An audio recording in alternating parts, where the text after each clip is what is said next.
What's happening, people? We are back for another show. The transfer window just keeps talking up more and more rumours and more action. This is going to be a mad window. I can feel it already. First of all, let's big up the guest, Gunnar Lee in the house. What you saying, Lee? You good? Listen, man, I can probably be a little bit happier now that certain news has gone through, and we know. But yeah, Thursday I wasn't. Wednesday I was quite just sad. But yeah, we're here now. What news has come through? I don't know. I block shit out, man. I don't know. We'll get into it. Daps, big up yourself, man. Great to see you back on the channel. How you been, my friend? Good. And I've got to give you a special thank you. You were the message you sent me while I was in Istanbul as well. Real one. Sending a message, obviously. Of course, man. Of course. I sent you, Big Steve, Lewis, and Hugh a message saying good luck, and you went and took it home. I think Gunnar Lee was celebrating more than you were, Daps. You know what I mean? I've never seen Gunnar Lee celebrate so much. I mean, actually, you reminded me. You also Daps would know.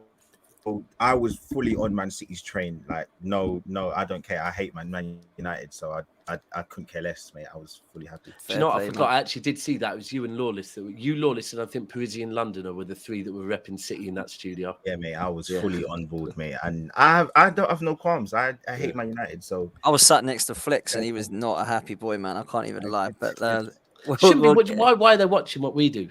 Concentrate on themselves. This is true. This is true. I say this to Tottenham all the time.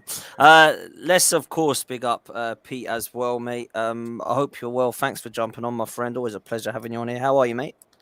Yeah, very good. Another week down. And yeah, it's been I can't lie. It's been a great week being a Newcastle fan. That's for sure. Yeah, man. Listen, we're going to start with you because you've actually got something over the line, which is something a lot of clubs can't seem to do at the moment. Talk to me about this signing, Pete, because Goonie was on the show last night. I don't know if you watched it, and he said, I don't think that's going to work. I said, okay. I don't quite know why he thought it. He didn't really have anything to back up his opinion. He just got a feeling that this one just might not be as great as what a lot of Newcastle fans will say. So I want to get your thoughts on it, because I disagree with Goonie. I think he's a good player. I don't think it would be a good move. I don't think he was saying he wasn't a good player, by the way. I don't want to dismiss what he'd said or get it wrong for what he said. He just didn't see that he was as good as what people were making out. He thinks it's a hell of a lot of money for someone who's okay. What do you think, Pete, and how's he going to fit into Newcastle? Well, firstly, he's more than just okay. He's a talented midfielder. One of the best performers in Italy. That's not just me saying it. That's Italian greats saying it. That's players around him saying it. That's people within Serie A saying that he's one of the best performing midfielders in the division. A team that got to the semi-final of the Champions League. Yeah, come on. Like he's not just okay. He's got credentials there, and he's only 23 years old. Being honest, it's a statement signing for us, because I genuinely didn't think that for a time it could happen. And when it came through, it was a mad 24 hours. It went from, start of the week being more about Maddison, and then all of a sudden Tonali comes from nowhere, and not just comes from nowhere, they're discussing the deal. So it had already moved on and moved very, very quickly. And then the question marks are about, okay, are we going to be able to? And this was the AC Milan fan saying he will never leave us.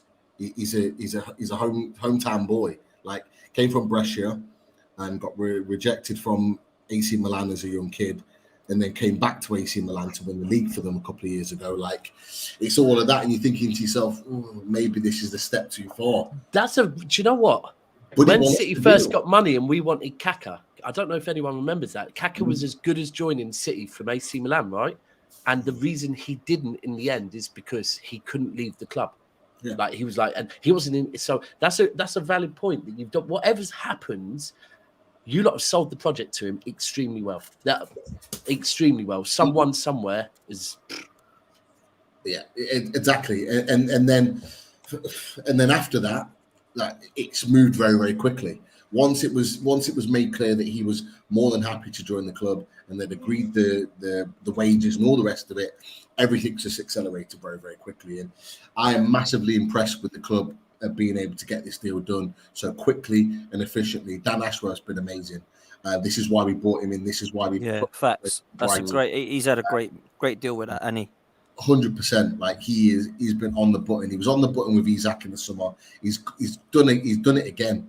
Moving like Bayern. Where you just get things done. Pete, I wanted to ask you, only because you said something and you spoke about how well, Dan Ashworth's done and, sold the project. Has he sold the project or has he offered a lot of money? Because two things do marry up. And look, that's not to belittle Newcastle. Look, you can't belittle Newcastle because you've done so well in your first season and you've not spent the money that people thought. So I'm not trying to talk about, all the things, but two things can be true, right? Like you have offered this guy a lot of money. You have got into a position where you are in the top four and you have offered 70 million euros. So all I'm saying to you is how far can we go with the whole, this whole project and all these things. And again, I'm not trying to rattle. I'm literally more just asking. I don't think I've ever done a stream. Jealousy. No, it's the first time I've seen him on streams before, Bruno.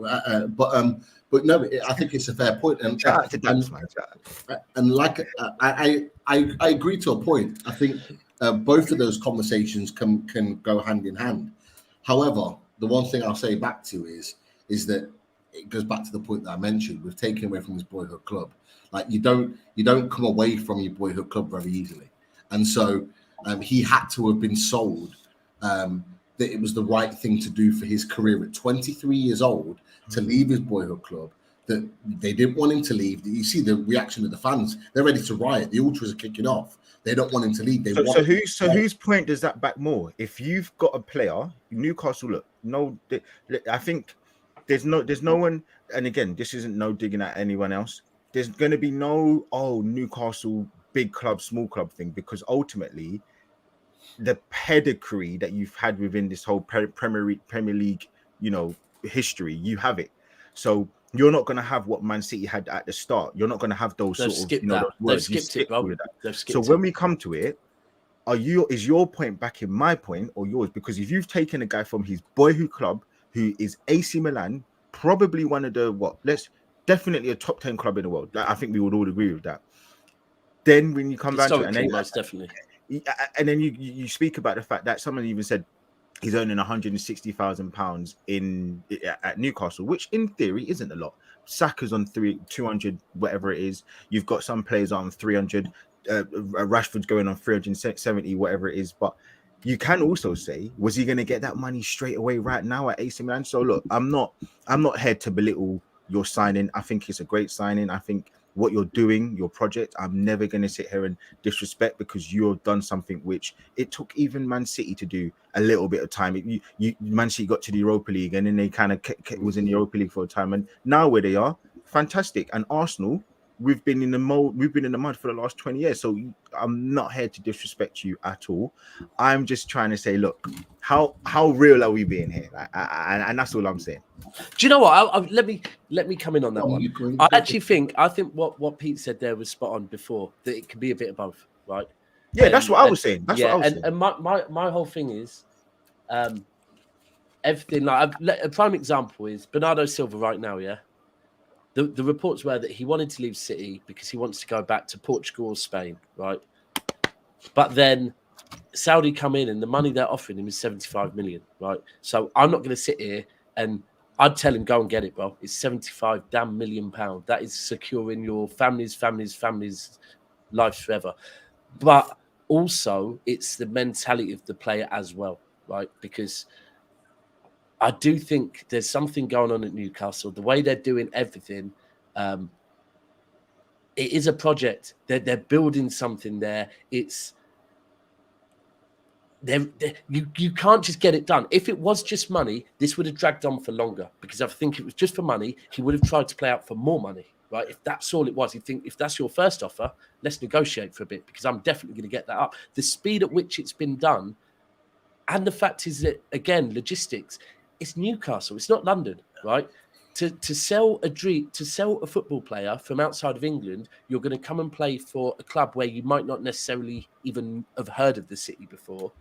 They've got to buy into something, because like footballers at that age earning that much money, generally they want London or something. So something has happened. I don't know who it is, and it's worrying. Do you know what it is? It's worrying to all of us, because we knew Newcastle were coming. They've got ahead of the curve already, but now the way they're doing business and the players they're going for is I'd say they've skipped probably 4 years of Manchester City. Like those first 4 years, no, maybe first 3 years of City, Newcastle skipped all of that. The quality of players, the type of players, the mentality of players they're going for is worrying. It's really worrying. Look, I agree with what you're saying. The speed of the deal for me says that there's a clear interest in them wanting to come play football. Let's not forget we're by far the best league in the world, and let's not forget he would have watched or seen what Newcastle were doing last season. Who wouldn't want to come and experience playing for Newcastle with the type of football we played last year, finishing in the Champions League, everything being, in a real good spirit with Newcastle, and it seems like we're on the way up. Who wouldn't want to be a part of that? And yeah, the money would play a part. I think he's doubled his wages, which is fine. But most players do when they make a move. They tend to improve on their wages, no matter what.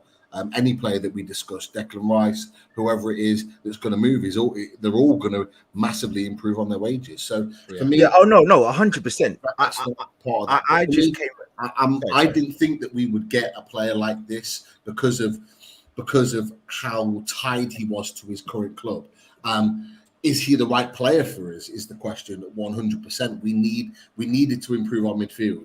It's already been said that we want two midfielders, two quality, elite, top-level midfielders. Yeah. He, for me, ticks a box. And with bags of years ahead of him, he's only going to get better, in my opinion. What contract's he on? How many years?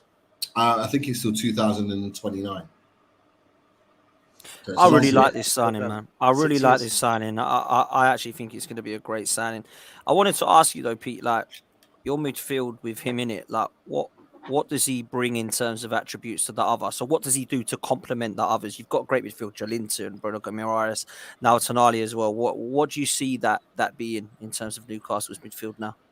Well, firstly, Eddie Howe wants to build a possession-based midfield. He wants a midfield that can dominate the ball, that can dictate the play. We had a massive upturn in our possession stats last year, winning most games possession-wise, bar a few. And he wants to create a team that can dominate the ball and control the game. We showed last year that we've got intensity, that we can press high, that we can counter. We've seen that side of us. Now he wants to dominate the ball, and Tonali can do that. He's got a good range of passing. It's not amazing, but it's a good range of passing. I love how he drives with the ball. He can drive forward with the ball. If you watch him play, you'll see when he gets the ball, he likes to run at players. He likes to drive forward. He can shoot from distance, set pieces. We've only had Trippier really that can only produce set pieces, corners, free kicks. He can do that. If you watched him last night, did the same. Got an assist for the under-21s in Italy. And he had 9 assists in all competitions last season, which would have been, I think, one of our top assisters in our season last season if he'd have done that for us. So he brings a lot. For me, I see him in a transitional phase with Bruno Guimaraes as the number 6. Bruno tends to play from deep, receives the ball deep, dictates the play from deep. Tonali's got that ability to do that. And what was really good last season, obviously on a slightly lesser quality level, is that Longstaff gave us that transition with Bruno Guimaraes. When Longstaff wasn't playing, Bruno wasn't the same type of player because they weren't able to transition as effectively. With Tonali, I think it'll be seamless. They'll connect, they'll create an understanding, and I just think it will allow us to dominate games more from our midfield position. We know what Jolinton can do. He's like a bull in a china shop. He just battle rams through everybody. Bruno and Tonali will have the quality and the elegance on the ball to create problems. How much did you get him for, Pete? I think it's around 70 million euros, so that works out to about 60 million. I think with add-ons, you're probably looking at around 62 to 65 million pounds would have paid for it, which is which is effectively what we paid for Alexander Isak last summer. You think that's a good signing, Daps? Yeah, 100%. Look at the price. The prices at the moment are mad. Prices are all dependent on how much a club needs the player. Like Fulham coming out with Paulinho, 90 million. He's had a great season. He's not a 90 million pound player, but they know that West Ham are thinking they're going to get some big money, and they're like, no problem. Well, if you're going to get some big money, we want some of that because you are going to need a replacement. But with this one, I just think it adds. Look, I'm a big fan. I'm not a big fan of Italian football at all. I wouldn't choose to watch Italian football. But when we got Inter Milan in the Champions League final, I was like, that's the worst type of team we can play because they're just so solid. They know the dark arts, and they just will make it difficult to play football. And I think that's kind of a bit where Eddie Howe, is. This season's a very interesting season for Eddie Howe because if he has a good season this season, I know people respect Eddie Howe, but some serious respect will need to start being put on his name, right? That all this legwork he did before where he was going and, having meetings with people left, right and centre. I think he even came to City and saw what we were doing behind the scenes. He did so much legwork studying football. And it's like he's creating them. He's got them solid at the back, and I think they'll probably add to that. I think they might get a left back maybe this window. One left back, and we're looking at another centre back, a right centre back, right? To replace Shaw. They're doing it so cleverly because we've seen what they can do up top, right? It's kind of free flowing. It's nice, but they're adding that still further back in the pitch, and it's worrying. I'm not gonna lie, as a City fan, it is like. Yeah, how long will it be till Newcastle are really there knocking on the door? And sometimes one or two players, that's the difference. Like to be fair, it's the same with Arsenal right now. That one or two players to Arsenal, and all of a sudden everything changes. Like I wouldn't, and with this signing, I'm looking at it thinking I don't like Italians. They just worry me. Like maybe it's growing up and us playing them in tournaments and never getting them. They just worry me. They're just shit houses to play against. So, well, do you know what's weird, right? And Lee, I'll bring you in on this, right? Because this comment was an interesting one from PW earlier. He says, over a decade since the Serie A player has done well in the Premier League. And it got me thinking about the Italian players that have come to the Premier League in the past. And some people think of the ones like Borini or Aquilani or Ambrosio, all these guys that never did anything. But if you actually look, I've got this list here, right, of the Italians that for me really have shone through this is only in my era, Premier League era, right? So you could say Balotelli. I know it went wrong for him in times, but Balotelli is one that I looked at, right? One of the greatest moments you'll see in a long, long time. The most underrated assist ever. I would agree. I would actually agree with that. And he bought us all beers in Turkey. So what can we say? There you go, man. Benito Carboni, he was class when I was growing up watching him. He was absolutely superb. Carlo Cudicini obviously played in goal. Paolo Di Canio, absolutely outstanding. Roberto Di Matteo, as Dap said. You can add in there as well now. Jorginho, obviously at Chelsea, at Arsenal, has come along now. And then you obviously have, where was Vialli, it? The ones from earlier, which were the last three that I had, which was obviously Vialli and Zola, and there's one more as well which I've missed. But listen, my point is that people will always remember the Italians for coming along and being someone who did something. Graziano Pella was another one. Pella was another one who did really, really well and then went over to China, right? So for me, I don't really have that argument, Lee. I think that wherever you come from, you can always fit into any league, in my opinion. I don't think it's like Italians don't really suit the Premier League or the French players don't really do well when they go over to Spain. For me, it's a load of crap. Like, if you're good enough, you're good enough. And this kid looks good enough to me, Lee. Yeah, I do agree somewhat. Why I can't 100% agree with that, because I don't trust players from the Bundesliga. There's something about it that I just can't. What are you saying that for, I wonder, Lee? What are you saying that? No. I can. I actually didn't even joking. realize about that until when you said it. But it's the opposition. And look, I think the perfect example was I saw Borussia Dortmund on the last day fumble the bag, and just when you watch the standard and the goalkeeper and the way that the defense is just so open, it's just And that's not me saying someone like Nkunku's going to not do well. I'm not saying that necessarily, or German players aren't going to do well. There's something about the Bundesliga I'm not too sure on. Listen, I'll be honest with you. I'm not gonna sit here and pretend and act like I'm not even too sure on Tonali. I don't know if he's going to be this amazing player that everyone thinks about. On the face of it, he looks really good. On the face of it, we bought Fabio Vieira, and he looks very good as well. So I'm not sitting here Give him saying, time, Lee. Give him yeah, time. that's right, and that's what I'm saying. I'm not gonna come on down on the guy too hard, and I'm also not gonna raise him up to be someone. Bruno Guimaraes, actually, I would say I was a little bit more optimistic about him before he came, and I was a bit like, oh, that's someone who I like. So, yeah, look, I feel like people are gonna sort of crown him as this amazing player, the same way they're doing it with McAllister at Liverpool. I think that is such an overrated signing. I really do. I think people are just talking more about the actual price than the player. But look, Liverpool fans do it, football fans do it, and that's not me, not thinking he's not a good player. But two things again can be true.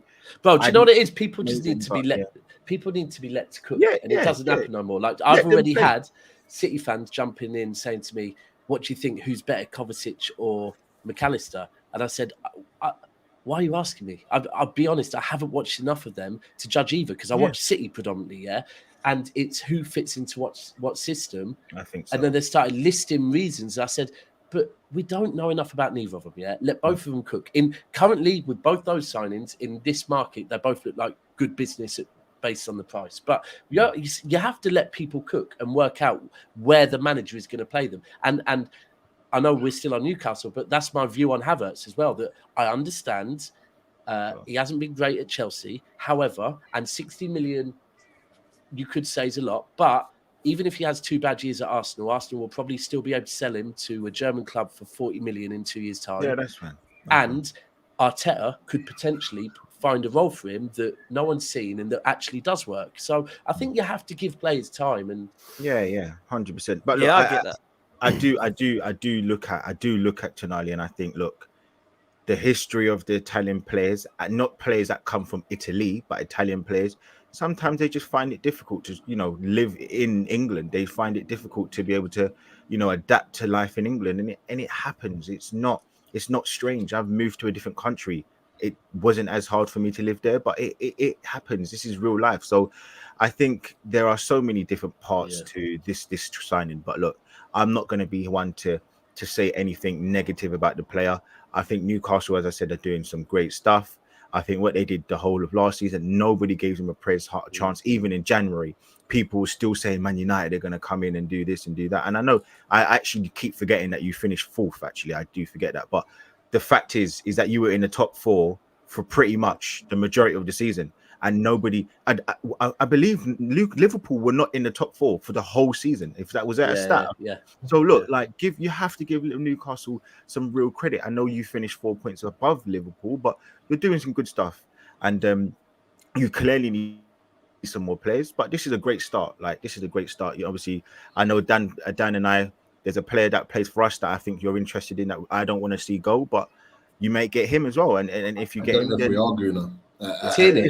I hope not. Yeah, Tierney. No, because this is the point: is that there's a lot of rumours and a lot of Italian media are reporting on it that Dan Ashworth doesn't want to leave Milan empty-handed. He's looking at 2 other players in Italy, one in Milan as well. But Hernandez, the left back at AC Milan. Theo Hernandez. Yeah, we're looking at him. Wow. Seriously looking at him. Yeah, I heard that as well. Again, it was a bit like Tonali. I don't see it happening, but he's a guy that we're interested in. And the other one is Chiesa at Juventus. Do you know what these Italian things, bro? They're the 2 players. They're the 2 players that have been talked about a lot. Do you know why that's very important though? Bringing in, so the Kovacic signing for City, I think there's more. I know what you're going to say. Well, Vardio, they're both Croatian. Yeah. And under Mancini and under Pellegrini, City had predominantly Argentinian and Spanish, right? Both Spanish speaking. Under Pep, it's changed to Brazilian and Portuguese speaking. And even little things like having Stones, Phillips, Walker, they're all Yorkshire boys. There is relevance to that because it's keeping a happy circle. And the start of this season at City, I feel Fernandinho not being there as the guy that can speak English and Portuguese and being the captain, it hurt us at the start of the season because there were moments where there were arguments going on and there was no one to deflate it all. And I think with this, he's going to think, because Lee said one of the things is you've got an Italian coming over here. How is he going to settle? It's going to be hard. It could be a lot easier if he's got a mate, if he's got someone that speaks Italian in the team. And international teammates as well. Yeah. And you know what? It's wrong, right? I don't know if you know, but it was in a documentary, All or Nothing. Obviously, it was a bad documentary because we didn't get ours was good. No. I mean, yeah, thanks for that. But the point was, I don't know if you saw, but Tierney actually came down with his friend who was also his chef because it made him feel comfortable living in London. So you're right. And but Pete, I wanted to ask, and again, I know I don't know how long we got left on Newcastle, but how do you feel about like all these kind of more superstars coming in? Because the whole thing is, look, firstly, I don't want to disrespect Eddie Howe, but he hasn't got that name, that clout to get all these players to listen to him. I don't know. I wouldn't say that. That's the first thing, and that's I think that's a fair comment to say. And my other thing is, you got to this point with the grit and hard work and the unity of, you know, everybody working for each other. Everyone's more or less at the same kind of level in terms of the first 11. If you start adding all these superstars in, how does it go? Because you don't want to do what Man City did when you got Robinho, you got Elano, and I'm not trying to prick out Brazilians, but what I'm saying is they were big names. There's a different Adebayor, like I don't. That's what all I'm trying to say is that where do you? I mean, I shouldn't say Adebayor, I hate him, but my point is that like I don't know how you feel about that. And to add to that, Pete, just quick as well, on what, because that was actually what I was going to be asking was we hear Barella. No, it's calm. No, it's a good segue, Lee. We're hearing Maddison, we're hearing Barella, we're hearing that going quiet now, and Maddison might be going Tottenham now. I see. It's like, are you serious for all these players still? What other names are you going for, Pete? Yeah, it's a great question. We get this all the time about Eddie Howe from opposition fans, but also from small sections of our own fan base as well. Look, you're looking at one of the biggest Eddie Howe fans. I wanted him here before he came to the club. Yeah, you did. I know about Eddie Howe, and I wanted him because I know what he's about. And it's a great question. I wouldn't call them superstars that have come in, but higher profile players, I would definitely say so. We're not built on superstars. We haven't gone out there for Haaland and Neymar and Mbappe, although the media would love us to. We haven't done that. We've done it in a different way. But the one thing I'll say to you is that what makes a top manager a top manager? A top manager becomes a top manager by propelling themselves to that level, by dealing with players that are higher profile and being given the opportunity and the chance to do so.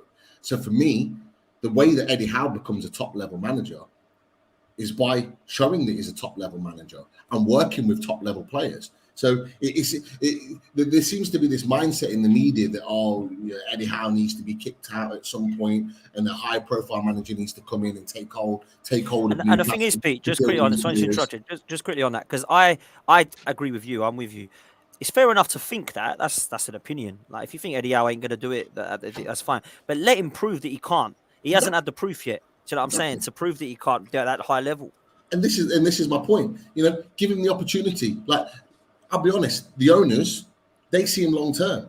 They already said when they gave him a new contract last summer, after he kept us in the league, they said they see us, and they used the quote, they see Eddie Howe as kind of the next Alex Ferguson. They have no intentions of getting rid of him. They want him to be part of the process, and the man at the top to go through.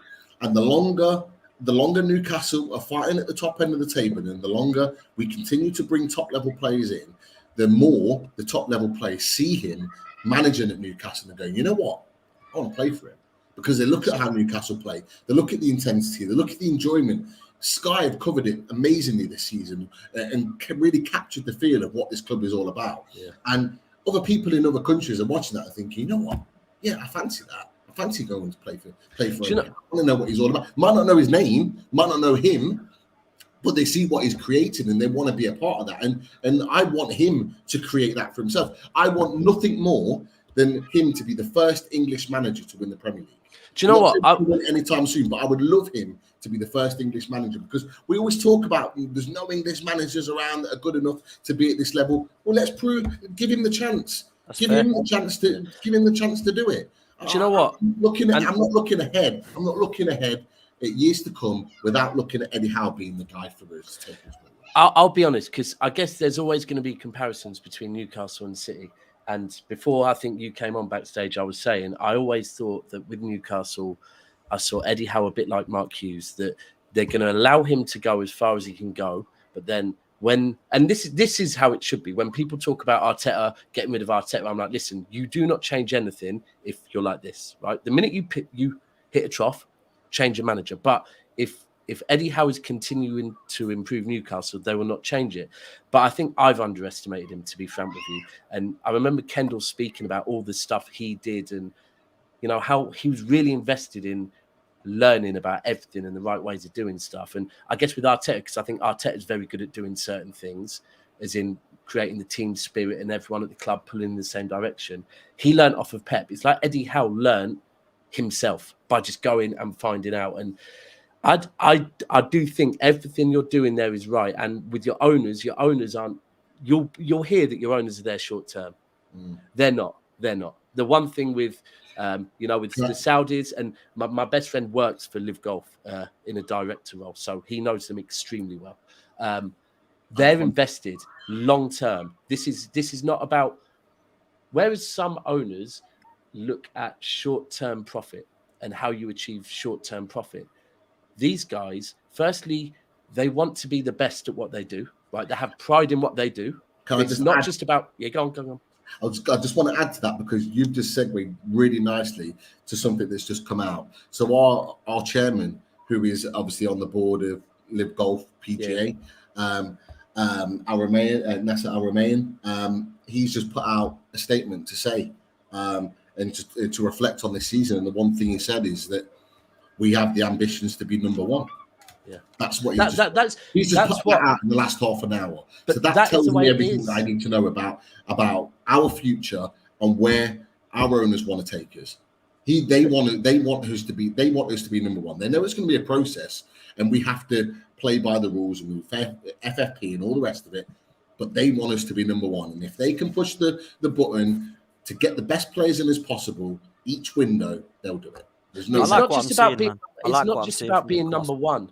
It's about how you go about being number one, right? And it's not just about profit. It's about they see a long-term, because they have pride in what they do. They want to do things. They want to be the best. They want to have the best in everything. Like if you've ever been away to the UAE or wherever, they've got pride in what they do. It's not all about money. Maybe they're blessed with so much damn money that they don't need to worry about generating money. That they've got pride, and it's just they're going to be there for a long time. And like I said, enjoy it right now while other fans still say they like Newcastle, because the minute you win silverware, that's what everyone says to me. Oh, you love Newcastle, because I've been very kind to Newcastle, and Lawless and Tobes always say that I suck off Newcastle and all this crap. And I've said I've been really impressed. He says I'm going to turn soon. Yeah, that's what and I'm going to hate Newcastle. Listen, I don't really. There's only two clubs that I genuinely hate. It's Tottenham and Manchester United, if I'm honest with you. I dislike other clubs, don't get me wrong. But I can't sit there and hate on Man City or hate on even Liverpool, to be fair. You shouldn't hate on West Ham. Why are you hating on? It's their fans, really. They just love themselves, don't they? They don't do anything. They just annoy the hell out of me, if I'm honest. It's more annoyance than hate. Manchester United, obviously, I hate them as well. I don't think I can hate Newcastle unless they start doing things that perhaps we would have some form of justification for hating them. But I just can't see that happening. I actually like the way they're being run. I like what they're doing. Just quickly, Pete, before I come to Lee, Maddison, Barella, some of the other names. Are you going to keep going, or Barella? It was either Barella or Tonali. It was never both. Okay. So I don't see the reason why. Barella, man. The reason why we went all in on Tonali is because Barella we were being quoted 80, 90 million euros. That was. Do you know what the thing is? That's the right price for him. Because he's a world class player. So and that's the point. That's what that player. That's what that player is going to cost.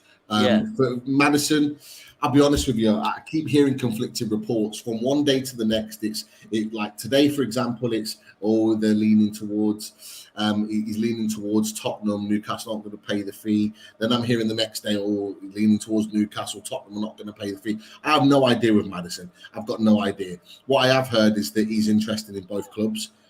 He's happy to move to both clubs.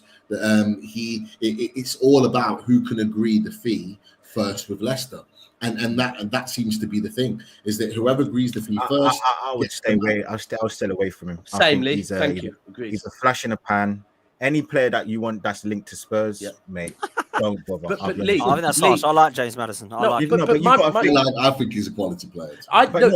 He's a flash in the pan player, kind of player, and I think you don't need that. But sorry, go on.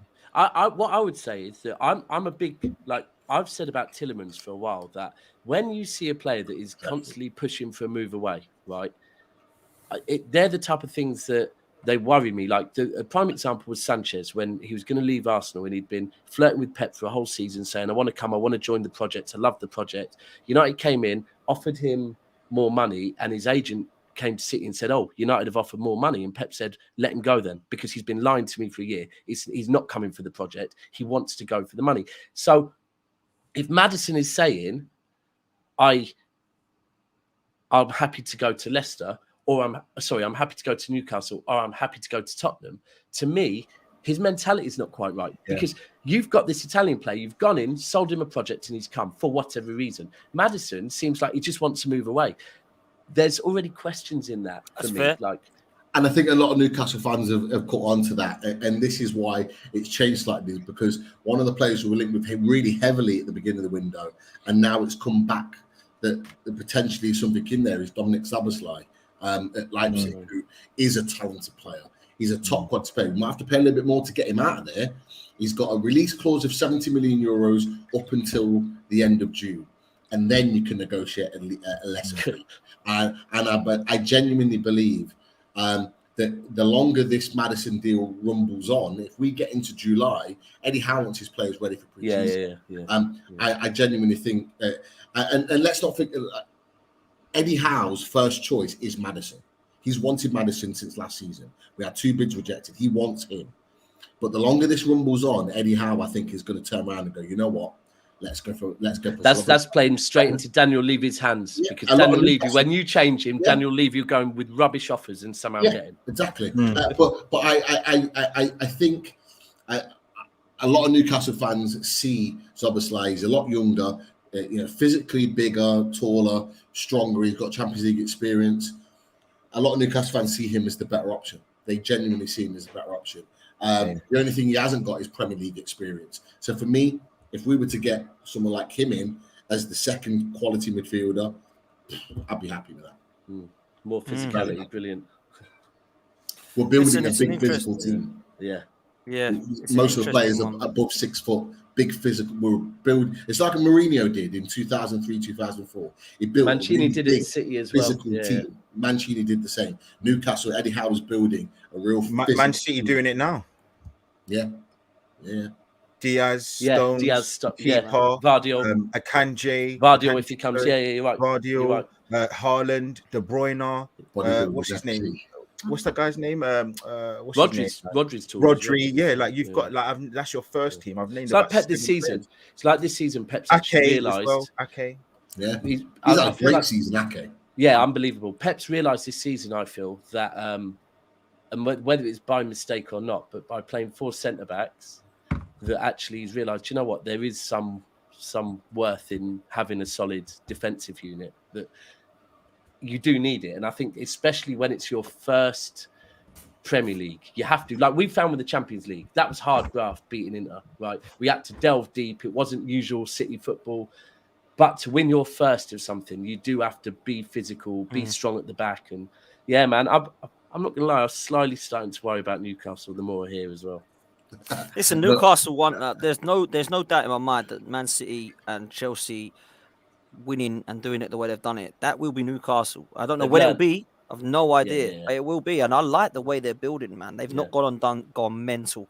They spent money, and Peter, laugh with the guys on the Race for Europe show about it. You know, they spent money, but they haven't gone mad with it, in my opinion. Anyway, a lot of people would say they have, but I don't think. Do you know what? I actually said last summer. In fact, was it last summer? It would have been about October time. It is mad. In the January transfer window, 2 managers are going to have the biggest war chests in football.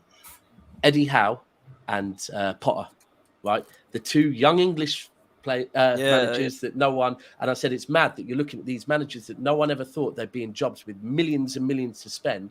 And now you look at it and you look at the way Eddie Howe has done it with the board. And this is the key in everything in football, is how the board move and how the board move with the manager. Yeah. And then you look at Chelsea, how Potter moved with the board. There was non-existent, no relationship, just buying players. And look at the difference between the 2. Yeah, absolute chalk and cheese, man. Listen, we're going to move from now. I just want to touch on Mason Mount. Before I do that, I want to bring this up, Pete, because this made me laugh. So Yossina says, Pete looks like the LA Lakers head coach. Darwin. That's it. I swear you've said that before. Someone else. Oh my God. Wow. Yeah. The only difference is I've got hair. I've actually got hair under this hat. So, I usually say that, but I've taken my hat off today, so I can't even laugh. Honestly, on this channel before, someone else has put that in the chat, or it might have been Yassin before. But yeah, look, fair play. Fair play. As long as he's fair play, man. I made me laugh. I looked and I thought, because I'm not really into my. I'm a Lakers fan as well, so I knew. You knew straight away. I didn't know that. No. Lee, let's come to you, man, because I might as well do them both together. The Havertz and the Mount thing are quite similar in terms of price. I wanted to ask you on Manchester United and Mount first, because apparently they're putting a bid today, which can be 50 million, rising to 55, I believe Ornstein has said, which Manchester United say if it's rejected, they will walk away. What's your thoughts on this deal getting done, and would it be a good signing if it does go through for that money, Lee? I mean, I don't get the hype. I don't get the hype around Mount at all. I feel like he's a player that he's got the energy. He can play a few final passes, but it's just too inconsistent. And listen, I don't know if it's because they need the homegrown English quota, or if and I don't even want to take his shine. So I want to say, I feel like what Saeed said is actually quite true. I feel like what we thought Ten Hag was, I don't think he's going to be that person. You think about the keeper, right? He wanted to keep De Gea. It's only the last couple of months where he's changed his tune. And who did he have? Onana, he's now looking at from when he was at Ajax and now is at Inter Milan. So I think you also know that, I didn't know that. I think when he's you way too familiar, he's way too eager. Too familiar. Yeah. He either doesn't trust his scouts, or he's way too familiar with go back to it. And you can't be that. The one thing we found out in the Champions League is you can't go with what you know in every walk of life. The Premier League is different to the Dutch league, so you can't go and grab a load of players that have been successful there and throw them into the. Look at Donny van der Beek, for God's sake. And you look at Man United and the style they play. It just seems to be very. I mean, it's very simplistic to say, but it does seem to just be a little bit like how Oli used to play, and it's not that straight. Just sit back and counter attack, but. I don't know. I'm not that high up on Ten Hag, and I told Kaz from at the start of last season, I don't understand why he gets so much reprieve. It's not like Arteta where he's never managed before. This guy's been managing for years upon years upon years. So why is it that when he loses 7-0 against Liverpool, and when he loses 4-0 against this team and that team, and when he puts in disaster classes like he did against Man City, that he gets away with it?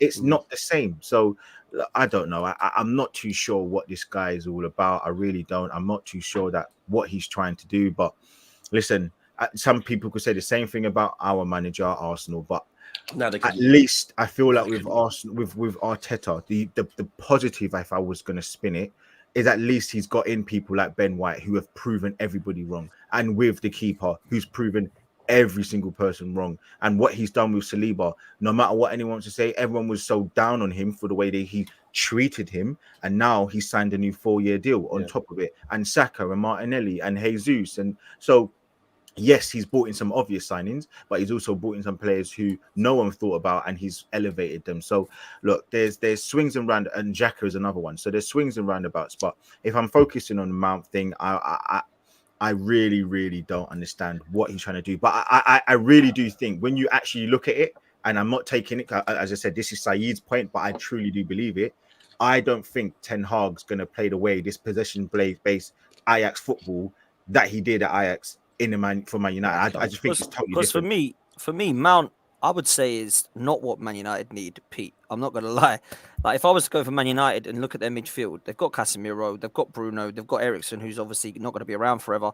But Mason Mount, to me, is one of them kind of positions. I would say they need a Caicedo or maybe even a Rice to come into that Manchester United ahead of a Mason Mount. Am I right, Pete, or wrong? No, I think you're absolutely right. They've been crying out for it for years now. They've been crying out for two of those type of players. They made the right decision, albeit you could argue it kind of fell into position when they got Casemiro, because they were going for De Jong for the majority of that summer and then ended up with Casemiro. They arguably ended up with the right deal in the end. I don't think they fell into that. I think if you remember the way they started the season, I think very quickly, right, Ten Hag realised that he wanted. Let's say he kind of wanted a tempo setter, a pace master, like ultimately a De Jong. Yeah, I'd take him at City right now. I think he could play with that type of midfielder, he thought, in the Premier League. And I think after 2 or 3 games in the Premier League, remember how they started, how bad they were. I think he quickly realised, I need more of a destroyer. I need someone that's going to sit in front of this defence and mop up, because we are nowhere near a level of... You have to be playing football, and you have to be confident with the way you're playing football to play with Rodri. Remember, we started off with a De Jong, yeah? You can't just go to having someone that maybe isn't as good defensively, but is an absolute pace setter. And I think he actually quickly realised, do you know what? We're not ready for De Jong. If Casemiro is out there, snap their hands off for him, because he's perfect for them. But to allow Bruno Fernandes to do what he does going forward and to give him the license to go through, I think Caicedo would be perfect alongside Casemiro, to learn off him more than anything. You gain that experience and play, Champions League football at that level. Yeah. I do genuinely think that's what they need. Should Man United walk away if they want more than 55? Do you know what? With Chelsea and where they are at the moment, I think United are right. And I think United have to, because the fact is, with the owner's situation not sorted, they're stretched for funds. So I don't think they have a choice. See, my take's a bit different. I'm not going to say I'm a Mount fan, but someone said something to me the other day. Mount and Havertz pretty much started their Chelsea careers at the same time. Now, of course, Mount came through the academy, but before the season where Havertz joined Chelsea, Mount had played 8 Premier League games. That's it, right? So pretty much you can judge them similar. They both came up under Lampard. And if I'm being completely honest with you, early doors, Mount had a good season and a half with Chelsea. Like, he was one of their pivotal players. I think Mount is good.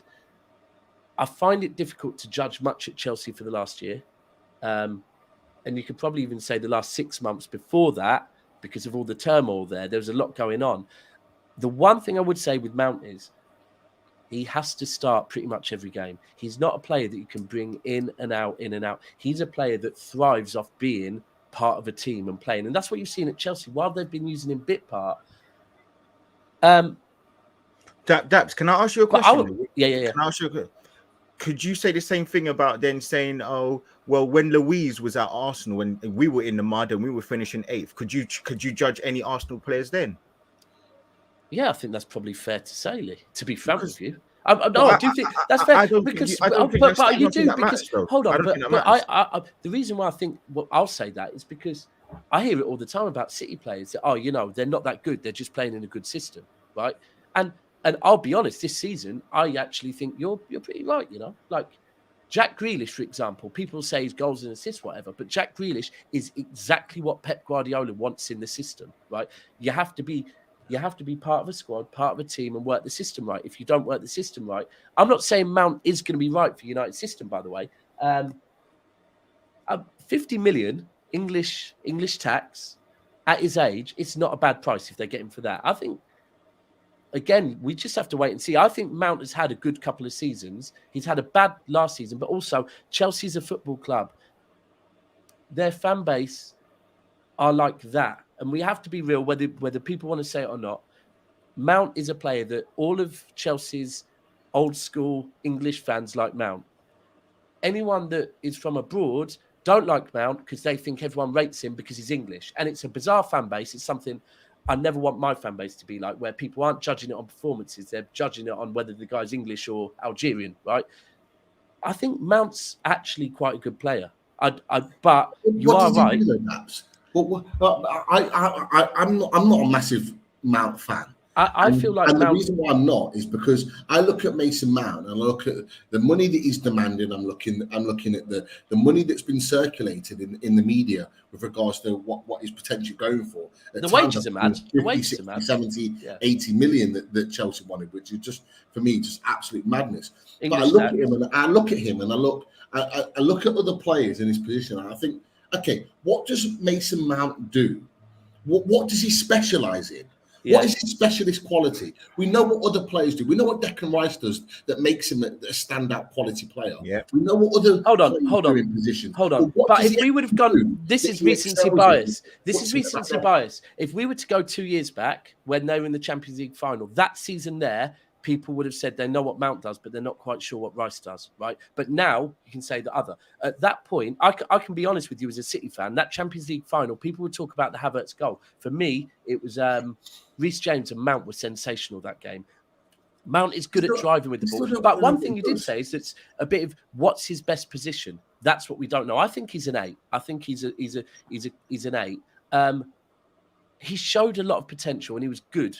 I get it. The last year and a half, he has not been good, but he hasn't had consistent runs a game. It's not about that for me, though, Daps. It's about what does he specialize. I think he's good at. I think he's a very good carrier of the ball, extremely good carrier of the ball. Which I'm not putting that on you, by the way. I'm just no. So me, what I remember of Mount, I genuinely don't know. What I remember of Mount a year and a half, 2 years ago, is he was very good, and this is even at points when Chelsea weren't looking so good, he could be that man that would pick up the ball and drive them forward and give them the energy, a lot of energy. Now, I haven't watched enough of him to come on here and start telling you because I'm not a Chelsea fan, right? No, but that's what always stood out to me is he had the energy, he had the belief, he wants to be part of a team. And these little things that people go, but that's not technical. No, but it's very important. And driving with the ball, carrying the ball forward, we'll see. Look, if he came to City, I would be saying, I'm okay with it because I trust Pep. I wouldn't be saying, please go out and sign Mason Mount at all. I think that's fair. And you do you know what? See what Ten Hag does with him. 50 million is not mad, but if it starts hitting the 70, you walk away. 100. And Lee, I ask you this, right? Is it fair for me to look at Mount and Havertz together and think that they would actually suit Arsenal and United the opposite way round? So what I mean by that is I can actually see Mason Mount at Arsenal in a press working hard. I'm a little bit with Pete. I'm not too sure that he's a great player, what he really does great, but I can certainly say the same for Havertz. I don't know what he does work great either.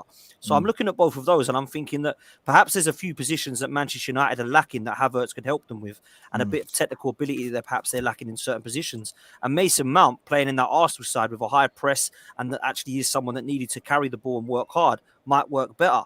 My question to you is your thoughts on that, and is this going to be interesting to see if Man United walk away at 55, whereas Arsenal have just gone all in on 65 for Havertz, man? Well, look, I want to be very honest. I don't think Havertz fits in any team. I don't think he's fits in any football team.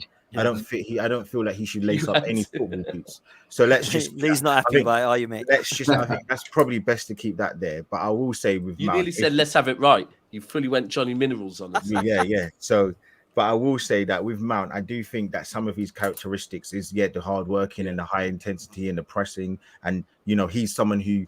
We know that he's going to follow instructions. He's going to work hard for the team. He's never going to really hide in terms of the working hard. I don't think the quality will be there. But, I think that's someone who you can see why he was probably more of a first choice of for Arteta before, he decided that he wanted to go Man United, and that's why we moved on. But is that what happened?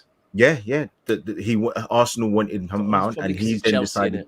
Yeah, probably so. He decided that he wanted to go Man United. So, we backed away. So, look, I think the difference between him and Havertz is with Havertz, you could say, when I just said no one can tell me that Mount's super technical, but he's got the right mentality, the right energy. The other side with Havertz is no one can say Havertz is not technically good because we've seen it in Germany. Yeah, the guy can technically play football, but for whatever reason, we haven't seen it in England. Like we haven't. It's and that's why I'm looking at the same thing with Havertz. I'm going, wait, let him cook and see what Arteta's plan with him is, because there is a technical ability there. I'm not a fan of his. Yeah, look, again, I think it's so difficult because you know what? You don't want to come across negative. You don't want to come across as you don't back the manager. You don't want to come across as that you don't believe in what he's doing. And ultimately, he's had credence to believe in him because, as I said near the top of the show, he's brought in 2 players or 3-4 players who have outshone what anyone thought. So that's the hard part. I think even the thing that on the other side of it is when you look at it, I don't understand. I don't understand what I don't understand the signing. I don't understand the player. I don't understand. And look, everyone's going to keep telling me that I should, give it a chance. And that's fine. That is correct. But why did we not have the same standards when Lokonga wasn't playing well, when Tavares wasn't playing well? Where are all these Arsenal fans? What Nketiah? I know Dan. I'm not picking on Dan. It's only because he's on the show. You're not the biggest fan of Nketiah. So if Dan was like, oh, all happy with Havertz, where's the same energy for someone like Nketiah, for example? And that's my point. And then I see these Arsenal fans, and I love Arsenal fans online and stuff, talking about he's the new Bergkamp. And I just Lee, do you know what I got on the show the other day? Someone told me on the show the other day that in the next 3 months, in 3 months, he's going to be top 3 midfielders in the Premier League. I don't get it. And I was like, why are you doing this? And like all these Arsenal fans, including myself, you would never see me say it. And this is how irrelevant Kai Havertz is. I never even spoke about him in a negative way because he was so irrelevant. So when I now look at people saying, oh, going from Shy Havertz to King Kai, I'm like, hold on a second. What? Because he's playing for Arsenal, holding the Champions League in an Arsenal shirt. That there's all this now, this thing where Arsenal are going to get the best out of him and he's going to have a position. And I'm like, can we calm down? Not everything that the manager does is fantastic and amazing, because he's also brought in Fabio Vieira, who doesn't seem to be working, and he doesn't have a plan for him right now. He's also not played ESR when everybody thinks that he's the new coming of this and second Christ. So look, the manager is amazing, but he's not perfect. This isn't dictatorship. So look, I just think that's just I mean that's fair, man. I mean that's. Do you know fair. the other thing? Sorry, the other thing I was going to say with Havertz that I think is difficult is Chelsea, Arsenal. Chelsea want rid. Arsenal have gone and got again, right? And as an Arsenal fan, I get it fully, because if United wanted rid of a player and we walked in, it's nothing better than going taking like a Tevez off of United when they wanted to keep him. But if your rivals want to get rid of a player and you go in and buy him, and you buy him for a fee that you're thinking, hold on, it's not far off what they paid for him 3 years ago. And then the other thing that I think is maybe a little bit is he's been playing the full 9 all season. Some Arsenal fans might say, I think we need an actual number 9. We need a striker. And they're looking at this going, so we've gone and got Chelsea's rejects, and we've gone and got a false 9 when we need a number 9. What is going on? And I get that. And that's where I guess maybe because I've got a soft spot for Arteta, I'm saying just see what the plan is, because sometimes that's what we need to do. We need to look at him and go, right, what's he going to be like? Let's give him a chance. And if he's absolutely terrible, then of course we're going to say he's terrible. I don't rate Fabio Vieira. Don't think he's going to be good enough for Arsenal. You don't think he'll ever be, neither, no? Nah, I do the eye test apps. I just don't see it personally. Whereas with other players in the past, I've gone, he's not quite ready, but I do see something there, and he's gone on to do well. So that's for me. Listen, we need to wrap up soon, but I do want to just touch on Rice. Pete, let's come to you because you don't support either City or Arsenal. Do you think this is now looking in the favour of Man City? Do you think because there's no bid gone in, it might be a smoke screen? Do you still think it'll come Arsenal? Where's your head at, man, as a Newcastle fan who's impartial? I have to be honest. As soon as I saw the reports of Man City, I thought it's a done deal. I do, and Man City now, because of what they've achieved, they don't necessarily have to put a bid in straight away.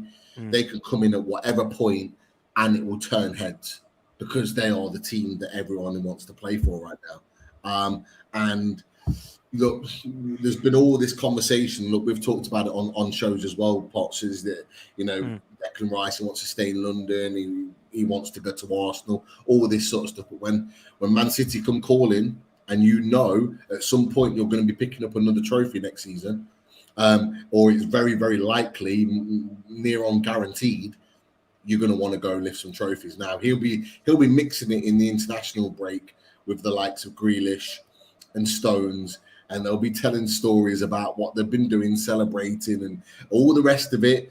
You don't want stories from Walker and Grealish, Jesus Christ. Maybe he does, but the point that I'm making is that he'll be looking at their success story and thinking, you know what, I want a piece of that. And I genuinely think that if Man City are serious about it and they genuinely want him, I think it could be a case of that he turns around and says, you know what, I want to go to Man City, and then West Ham will do the deal. And it seems weird saying that, because it's almost been kind of a dead cert. We've talked on shows that he was coming to Arsenal. Never has been, man, with Arsenal. But these type of players, particularly English players as well, when a team like Man City want you, it's very, very hard to tell. Yeah, it's different, man. When Real Madrid come knocking, unfortunately, it used to be different. But now when Man City come knocking, it's very hard to say no. I'll come to Daps last. Gunali, let's get your thoughts on this, man, because I had a lot of people going at it yesterday. Social media is mad. A lot of people coming for Arsenal saying, oh, my God, you got cocky and arrogant. You thought you were going to get this guy. You're not. West Ham fans are actually celebrating and doing laps now that they're not coming to Arsenal, which is very bizarre, but that's the way there are Southern brothers. We're yeah, you guys have a real good relationship with West Ham. It seems they just hate on Arsenal. Lee, talk to me, man. How are you feeling about this Rice thing? And if it doesn't happen, where's your fingers pointing towards as to why it didn't happen as far as Arsenal are concerned? Yeah, I genuinely, I don't know what all the hysteria is. I think sometimes people need to remember that Man City don't go and get every target that they want. They didn't get Jorginho. They didn't get Alexis Sanchez. They didn't get every single signing, and they have a limit. And I'm not as worried. I mean, I'm not worried at all. Actually, I'll be honest with you. I think there's no chance he goes to Man City, because ultimately, I think he wants to stay in London. So I think that's why Arsenal have kind of done what they've done. Listen, Arsenal aren't stupid. They're not going to keep this whole rhetoric of Edu and Arteta and Tim Lewis and Garlic are going to keep doing these same mistakes season in, season out. Well, there would have to be absolute imbeciles to keep doing the same thing over and over again. So they must have some intel. They must have some idea. And look, as I said, I think it's so much Julie. Well, there you go. So I just think that it's very simple. He doesn't want to go to Man City, and ultimately he doesn't want to leave London. So there's only one club that are going to go for him, and it's Arsenal. So Arsenal can kind of string it out as long as they want. Now, do I agree with that? No. Do I think that they should do the installments the way they're putting it? No. But listen, we have to always remember, this is a huge deal. This is hundreds of millions of pounds that not one person on the internet has ever even seen or heard of. This is a figure that no one understands. No deal, no one understands. So just calm down. Some people need to get composure. Some of people online are married and lose composure in 5 seconds because they see a little Di Marazzi or whatever his stupid name is coming out with. Now, you're married, you've got wife and kids. Come on, calm down. Come on, like, get a bit of composure. You're busting in 5 seconds. Like, bloody hell, man. And yeah, look, get a grip. So yeah, I'm not worried at all. I think it's pretty much going to be a done deal, and I'm still very, very confident. I think, yeah, right. And some players in this world, they don't want to always go to the ship that's already at the destination. They want to be part of the new ship that wants to get to a new destination. So I don't know. Man, you're feeling that. You know what? It's optimistic. Look at it that way, Lee. I can't lie. Go on, Dabs. So that's right. So Lee's been telling me this for weeks as well, by the way. And so I listened, and his confidence on the Rice thing has kind of told me that he knows something somewhere that it's. I mean, I've seen Grizz do that on Jude Bellingham. I've seen a lot of other people do it. Where I am with it is, I've said this, that I feel like, right, firstly, if Arsenal would have got Gundogan, he is exactly what could be the missing piece in the jigsaw. A guy that's got experience, that's won a league, not just winning a cup, but won a league, calm, when, because he would be perfect for Arsenal. And I was worried when people were saying he might go Arsenal. I was saying I don't believe he would at his age, but I'm glad he hasn't gone. because I think that's what you need. But then I said the other day, but every now and again, there is a type of player that I can just look at and think, do you know what? I know he hasn't done it yet. I know he's younger, but he might have that about him. That's Declan Rice for me. I look at him and think he could be a leader. He seems, and then I do look at things that he is. Is he originally from East London? No, he's from I think he's from up Surrey way, isn't he? I think. Oh, right, okay. But he's from, I don't know. But he's been about around London for a long time. He still goes and watches SC Dons play football. He's very much a man of the people, and he does love London. So I fully see that if there is any player that I think would go, no, this is the club I want to go to, and I want to go there. I want to be long-term their captain, and I want to take them back to greatness. That is Declan Rice. So that's where I am with it. And I also think that Lee's confidence has made me think, however, City stepped in the minute Gundogan was confirmed to be leaving. It was right. We are now interested because we weren't sure because we didn't need to replace. Gundogan's gone. We're interested. Declan Rice might want Arsenal. I think he does want Arsenal. I actually think that Mudryk wanted Arsenal as well, by the way. But I think because Chelsea move the way they move, unfortunately, Arsenal got priced out. Now, if Man City come in and drop what they've dropped and go, this is what we're offering, I think it's similar to Arsenal. There's a few add-ons, but the add-ons are maybe a bit more achievable with City. We go, that's our first offer. We can leave it with you. Before you offer anything, accept anything, come back and speak to us, right? And just walk away. Now, West Ham, there will be a tiny element, only a tiny with West Ham, because they are a selling club that won't want to sell to Arsenal. But whatever Arsenal offer, West Ham will go back to Manchester City. Now, if Manchester City, and I think Arsenal will offer big, because I don't think Arsenal will want to lose this one. So I think Arsenal might go, do you know what? We've got to just bite the bullet and go in big. But if they go back to City and City can just keep outpricing Arsenal, that's my worry. It doesn't matter what Declan Rice just match it. Because if it gets to late July, right, or even August, and West Ham are still saying no to Arsenal because every time City come back with a bigger amount, and eventually Arsenal go, we're not paying that, we're walking away. What do you think Declan Rice is going to go? Well, no, I'll stay then. No, he won't. He'll go, all right, well, in that case, I guess I've got to go City, and I'll go. And the thing is, it's not like if someone said to me, look, you've got to leave your house and go and sleep on the street for a month, then I'm going to go, I'm not doing that. But if someone said you've got to leave your house, but you're going to live in a mansion, you might not know the house, but it's a mansion and it's got a fridge full of food and whatever. Even if I don't want to go there, I'm going to go, well, it's not that bad, so I'll go. So I just feel what Rice wants is important, but actually West Ham's the biggest thing. West Ham have to accept what Arsenal are offering. And the fact you haven't got it over the line yet just makes me think, there could be a twist in this tale. I don't know yet. And we'll see. We'll see. Listen, I think that if the rumours of Declan Rice wants Arsenal to stay in London are true, we'll find out, won't we? We'll find out now, because when Man City come knocking, it's very, very difficult. Now, I've got I don't disbelieve that Declan Rice fancies Arsenal. I think that's clear to see. It's been so heavily rumoured. When Manchester City come in and then you compare what he could do right now, go guarantee trophies, or come and build something, I think he's going to take the trophies. And if he doesn't take the trophies, then some people might look at that and go, why has he not done that? So I think it could be an interesting one. We've got to pay the money. He can want Arsenal all he wants. If we're not going to pay it, he's not going to come. So we've got to pay the 90, 100, 110, 150, whatever the hell it's going to be to get this guy across the line. And I think Manchester City will definitely do that. It's whether Arsenal will or not, which is the big question mark for me. And I personally still don't know who I'm pointing the fingers at if this doesn't happen, because this isn't the first time it's happened. Is it the Cronkies for saying we ain't got the money to stump it up firsthand? Is it Edu and Garlic and Vinay for not being able to negotiate properly and just taking far too long? Is it Mikel Arteta for not being able to pull these players? Who is it?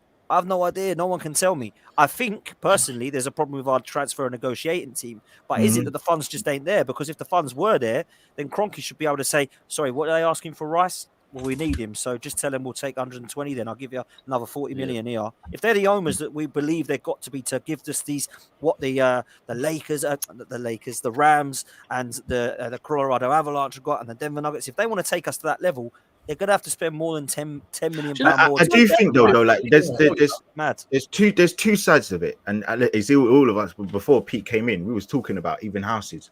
When I bidded for my flat, I did not go in for the value of that flat. No, I get went that, Lee. in, No, I yeah. get I that. went in £15,000 less, and I went in the second time, and then I went in the third time. In the third time, I had to give them closer. I didn't give them what they wanted. Yeah. I gave them closer, and I'm not comparing the two because they are different entities. But what I am saying is, business doesn't always work about you just give people what they want, and that's all I'm saying. And I think Arsenal, maybe rightly or wrongly, have thought to themselves, they've got the intel to say this guy doesn't want to go anywhere else, because, and in logic, just logic in my mind says, if Man City was so confident, they wouldn't even have waited. They wouldn't even have waited for Gundogan to go, because Gundogan's 32. He's not going to be around forever. And Man City are a forward-thinking club, so they don't wait around for these things. They get things done. But we also never force anything as well, Lee. No, we my never point force, is, not yeah, now. but my point is, you would have put a bid in. I don't believe you would have waited until yesterday. No, because no. I disagree with that massively. I don't One of think the you things, would. one of the things is a conversation with Declan Rice, right? And a conversation with Declan Rice when Gundogan is gone about, because let's be clear, Declan Rice is not going anywhere to sit on a bench. Yeah, so There you go. we already know, right? So if we've got Gundogan and we put an offer in, and we had a conversation with an offer for Rice, and we've still got Gundogan, the conversation with Rice is far more difficult because we can't sell that. You're going Arsenal to potentially become captain. You're coming City to sit on the bench and learn from Gundogan, right? Now Gundogan's gone. All of a sudden, it's like, well, that conversation is very easy. We need you to come in and be the new Gundogan. But what I'm saying to you is, I get that part is, but when did Man City ever come out in the news and say, "Oh, we're gonna bid"? They don't do that. They bid. They haven't bid yet. They still haven't bid yet. No, apparently we have. I heard we have. 70 plus similar add-ons to yours. That's my point. If they have or haven't, I don't know. When do they go through David Ornstein and say, "Oh, we're gonna bid tomorrow. We're gonna bid late"? They don't do that. So this is my whole point. It just seems very innocuous that the Arsenal mouthpiece of journalists, one of the biggest in the world for football in England especially, say, do you know what? Right, we're going to try and do something. Like, it's very innocuous, very strange. So look, I don't know. I'm not in the boardrooms, but when do you know another thing that's very strange though that I find is that, so with Kovacic, for example, we knew that we'd agreed terms with Kovacic, personal terms, right? And then it was down to the board and Chelsea's board, right?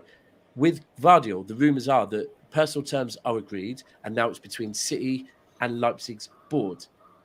But as far as I'm aware, and correct me if I'm wrong, I've not seen anything that has told me that personal terms has been agreed between Rice and Arsenal, or, because it's usually one of the two, it's either personal terms are agreed or the clubs have agreed a fee, but they need to do the personal terms. But with Arsenal, it's like neither of them have been agreed yet. Like, all we're hearing is, a bit like the Jude Bellingham thing, is he wants Arsenal. And it's like, okay, so he sat around the table, looked at what the terms are and said, yeah, I like that. Or is it just people saying he's from London, so he wants Arsenal? And I don't think anyone knows, man. I don't think anyone knows. No one knows. I think it's all guesswork at the moment. I just have one thing for you boys as Arsenal fans.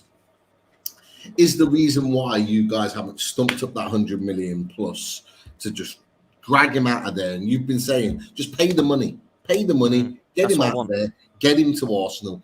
Is the reason because it has a massive dent on the rest of your business? Because the reason why I say that is because it seems to be circulated that West Ham, not only do they want a big fee, is that they want a big lump sum up front, and would that massively and significantly affect the rest of your business? Because you've talked about that you need more than Declan Rice.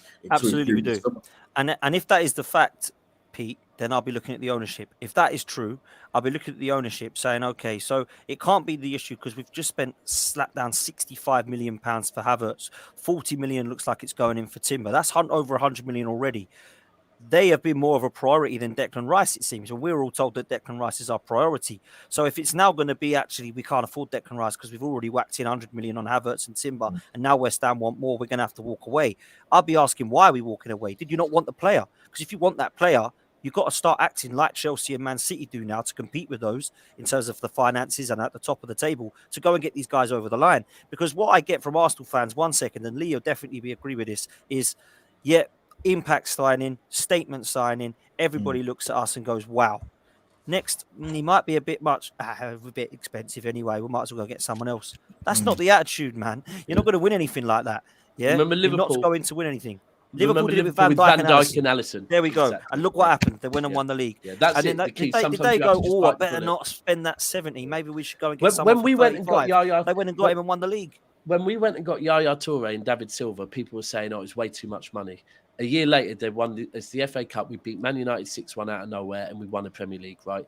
And it's these little things that are massive. And I think where Arsenal are, look, I said before the summer, when anyone was saying Arsenal are not going to have, Arsenal won't go big in the summer, I'm saying, what are you basing that on? They've paid off their stadium, right? They had that period where they weren't spending. They've spent money for the last couple of years, but the quality of players hasn't been there because they didn't have Champions League football. They're back now. Arsenal's one of the biggest clubs in the world. They generate mad money. They've got 200 million to spend, I believe, this year. Next year, when they've got Champions League football, they'll have more. So money isn't an issue to Arsenal. And I do think Arsenal want to be back. I just feel your board just need to get back to that big club mindset and think, you know what, sometimes bite the bullet, spend the money, because in a year's time, you'll be looking back at Declan Rice and going, yeah, that was well worth it. That was well worth every single penny. And do you know what, Judge has made a great point with me.